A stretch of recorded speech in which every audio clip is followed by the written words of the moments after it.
Experienced weekend navigators usually have a good understanding of their local waters based on their years of sailing there and by studying charts over time. When planning to set out on new or unfamiliar waters, it is essential that you find out beforehand where it is safe and where it is dangerous. In particular, you need to be aware of dangers such as shoals, reefs, land, and hazardous seas and currents.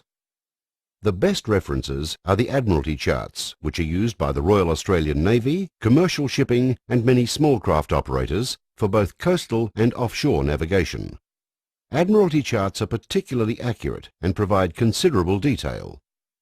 In particular, they give you the water depth at low tide, the coast and its features as seen from the sea, latitude and longitude, the compass rose, navigation buoys, beacons and lighthouses, direction and rate of tides, locations of hazards, including tidal overfalls and eddies.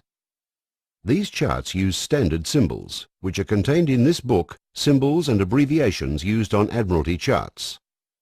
There are many local charts available in Australia for small craft operators, such as this Parks Victoria Guide to Recreational Boating on Western Port, produced by the State Government Authority. Other guides are produced by commercial interests, such as this Beacon to Beacon directory, which has become a boating Bible in Queensland.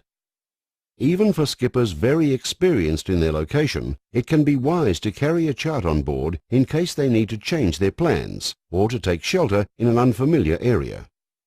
When sailing in tidal waters, it is important you know the time and heights of high and low tides to avoid the risk of running aground. Check the tide chart before you go. Nowadays, most recreational powerboats have depth sounders or fish finders on board to help them avoid running aground. They are inexpensive and many have a warning signal to advise when the water is becoming shallow. If you intend to make long coastal voyages, you should know how to proceed from point to point in a safe, efficient and seaman-like manner. Modern electronic aids such as this GPS, or to give it its full title, Global Positioning System, can be a great help, particularly with this map facility.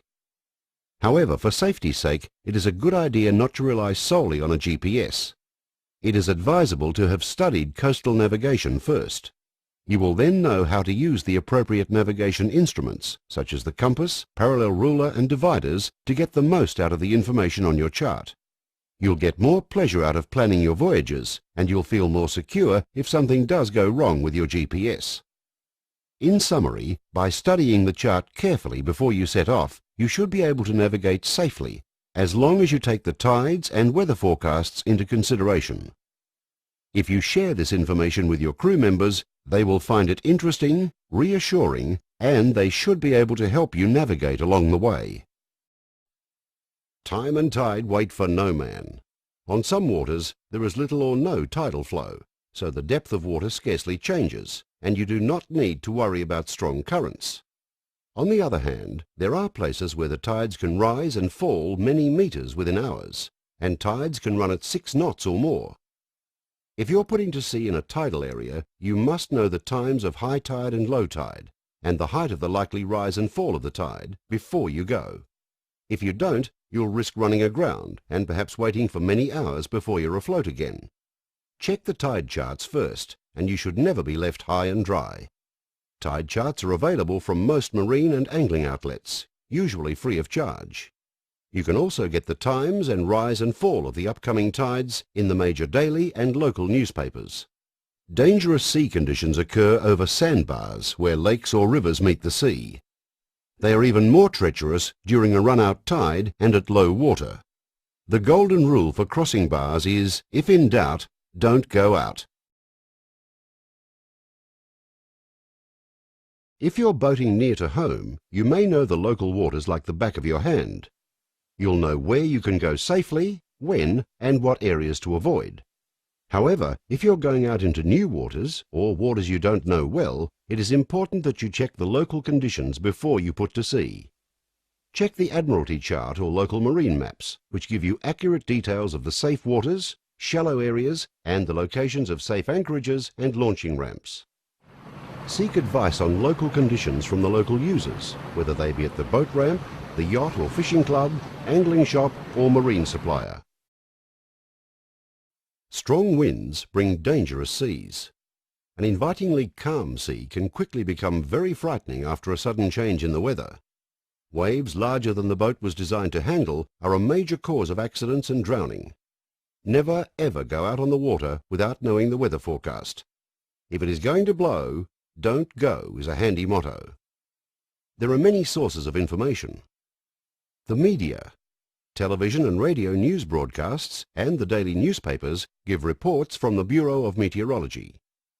A number of organisations and volunteer groups, such as Coast Watch and the safety councils, broadcast forecasts and weather warnings on marine band radios at regular intervals. You can get the latest information from the Bureau of Meteorology yourself from recorded telephone messages, or from a weather fax, or on the internet.